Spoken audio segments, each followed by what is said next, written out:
Uh, Sistem reproduksi bagian ketiga. Kita akan membahas tentang fertilisasi, gestasi, dan partus. Fertilisasi itu adalah penyatuan sperma dan oosit sekunder untuk membentuk zigot. Zigot merupakan sel diploid dengan kromosom yang berasal dari ayah dan ibu. Sekitar 250 sampai 400 juta sperma masuk ke dalam vagina melalui ejakulasi semen laki-laki. Akrosom sperma melepaskan enzim hidrolitik untuk menembus sel corona radiata dan zona pellucida oosit.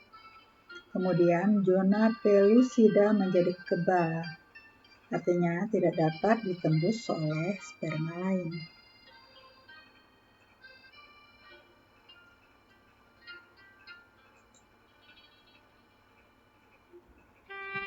Kedua yaitu gestasi atau kehamilan.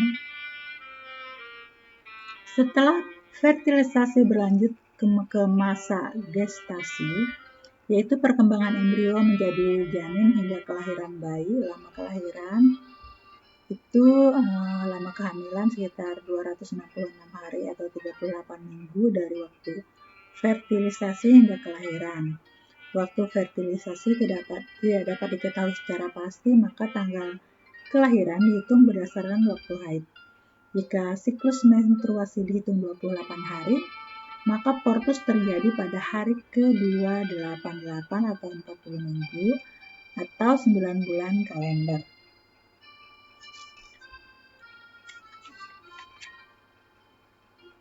Dua minggu pertama setelah fertilisasi, zigot membelah secara mitosis menjadi 4 sel, 2 sel, 4 sel, 8 sel, 16 sel, kemudian 32 sel atau morula. Morula tumbuh menjadi blastosit atau sel berongga yang berisi cairan blastosel. Sel-sel blastosit bagian luar atau tropoblast membentuk tonjolan-tonjolan ke arah endometrium, menghasilkan enzim proteolitik yang mengikis sel-sel endometrium dan pembuluh darah, membantu implantasi, serta membentuk plasenta atau ari-ari dan membran yang membungkus embrio. Plasenta berfungsi sebagai sistem pencernaan, pernapasan, ekresi bagi janin. Janin dilindungi oleh beberapa membran, yaitu amnion,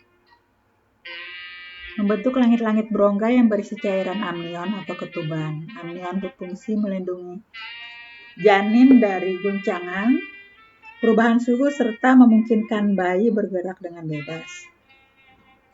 Kemudian kantung kuning telur atau sorghum vitellinus terbentuk di dalam endoderm, berfungsi sebagai organ pencernaan dan pernapasan awal, membentuk sel-sel darah dan pembuluh darah, serta pertumbuhan gonad primitif embrio. Kemudian kanion, membran terluar, membentuk fili karyonik atau jonjot endometrium dan plasenta, serta menyekresikan hormon HCG. Allantois, yaitu membran yang mengandung banyak pembuluh darah, baik arteri ataupun vena umbilicus, membentuk tali pusat yang menghubungkan janin dengan plasenta pada endometrium uterus bayi. Sel-sel blastosit bagian dalam berkembang menjadi embrioblast atau bakal embrio yang memiliki 3 lapisan dasar, yaitu endoterm. Lapisan terluar akan membentuk sistem saraf, indera, kulit, dan kelenjar endokrin.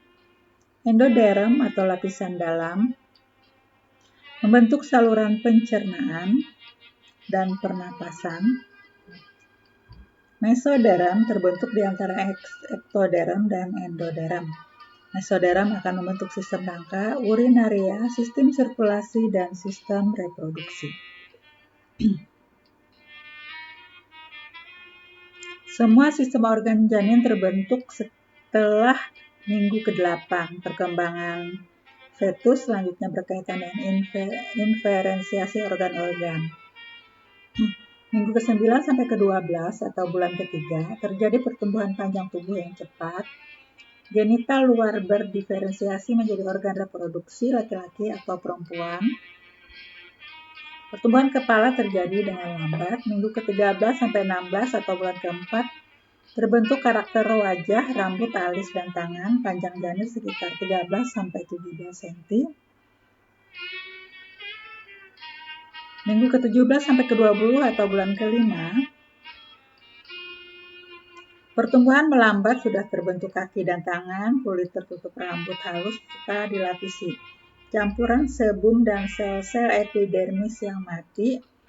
Gerakan janin semakin cepat sehingga dapat dirasakan oleh ibu. Pada bulan ke-6, kulit tampak berkerut, kemerahan, berat janin sekitar 900 gram. Bulan ke-7, kulit berlemak sehingga tidak berkerut. Kelopak mata sudah tidak menempel. Bulan ke-8, testis sudah turun ke dalam skrotum, semua indera sudah mulai berfungsi. Minggu ke-9, panjang janin sekitar 50 cm, berat badan sekitar 3,25 kg, 3,25 kg. Kepala menghadap serviks dan siap dilahirkan. Jika bokong yang menghadap serviks disebut sungsang. Kemudian partus atau persalinan itu dipengaruhi oleh hormon relaksi estrogen, oksitosin, prostaglandin, dan CRH. Persalinan terbagi menjadi 3, yaitu tahapan serviks atau pembukaan. Serviks dipaksa melebar untuk jalan kepala bayi sekitar 10 cm. Tahap ini paling lambat terjadi mulai dari beberapa jam hingga 24 jam. Yang kedua, kelahiran bayi. Bayi mulai bergerak melalui serviks dan vagina. Ibu dapat membantu mengeluarkan bayinya dengan cara sengaja mengkontraksi otot-otot dinding abdomen bersama dengan kontraksi uterus. Kelahiran bayi berlangsung selama setengah jam sampai 90 menit. Kemudian kelahiran plasenta yang ketiga itu terjadi setelah bayi lahir. Uterus berkontraksi lagi untuk memisahkan plasenta dari miometrium dan mengeluarkan melalui vagina. Kelahiran plasenta berlangsung 15 sampai 30 menit. Bagaimanakah terjadinya anak kembar? Berdasarkan asal-usul zigot, kembar dibedakan menjadi 2, yaitu kembar fraternal atau dizigot dan identik atau monozigot. Kembar fraternal terbentuk zigot berasal dari sel telur yang berbeda. Seperti ini. Sel telur yang berbeda, proses ovulasi terkadang dapat melepaskan lebih dari satu sel yang matang. Selanjutnya, sel telur tersebut dibawahi oleh sel sperma dalam waktu yang bersamaan, sehingga terdapat lebih dari satu zigot akan tumbuh menjadi janin. Janin kembar fraternal mempunyai plasenta, tali pusat, dan kantong ketuban yang berbeda. Contohnya seperti gambar ini ya. Nah, ini kantongnya berbeda. Plasenta, tali pusatnya juga berbeda. Bakat melahirkan anak kembar dizigot bersifat genetik dapat diwariskan kepada keturunan. Nah, jadi ada dimungkinkan juga mereka nanti memiliki jenis kelamin yang berbeda. Kalau di contoh gambar ini misalnya satu matanya warna biru, yang satu warna hijau, misalnya satu laki-laki atau satu perempuan atau sama-sama laki-laki dan perempuan. Kemudian yang kedua, kembar identik ini atau monozigotik itu terjadi ketika satu sel telur itu dibuahi oleh satu sperma yang kemudian menghasilkan satu zigot. Zigot tersebut membelah menjadi 2 embrio. Zigotnya membelah menjadi 2 embrio yang berbeda dan berkembang menjadi 2 janin yang berbagi atau plasentanya sama. Meskipun berbagi plasenta, tetapi biasanya janin memiliki tali pusat dan kantung ketuban yang berbeda. Untuk laktasi itu proses sekresi dan pengeluaran ASI, air susu ibu. Laktasi ini dipengaruhi oleh beberapa hormon sebagai berikut. Misalnya, selama kehamilan, estrogen merangsang perkembangan duktus, kelenjar, dan progesteron merangsang pembentukan alveolus lobus dalam payudara.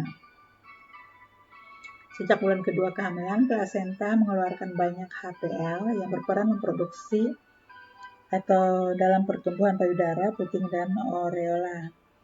Prolaktin dan somatomotropin korionik merangsang perkembangan kelenjar mame dengan mensintesis enzim-enzim untuk memproduksi susu.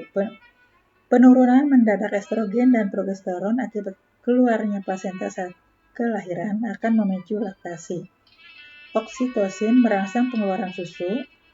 Stres psikologi seorang ibu itu bisa menghambat pengeluaran susu. Sebaliknya, sikap positif ibu yang sedang menyusui akan mendukung keberhasilan proses menyusui. Apakah ASI ini bermanfaat bagi bayi? Jadi manfaat bagi bayi itu ASI misalnya mudah dicerna, mengurangi resiko bayi untuk sakit, tidak menyebabkan alergi, mengoptimalkan perkembangan, memperalat hubungan ibu dan bayi. Untuk ibu, manfaatnya mencegah perdarahan setelah melahirkan, mempercepat kembalinya rahim ke ukuran normal, mengurangi risiko kanker indung telur dan payudara, mempercepat kembalinya berat badan ke berat normal. Untuk ASI eksklusif itu artinya memberikan ASI tanpa makanan dan minuman tambahan lainnya, bahkan air putih pun bukan ya. Jadi hanya ASI pada bayi berumur 0-6 bulan. ASI dengan jumlah yang cukup merupakan makanan terbaik untuk bayi.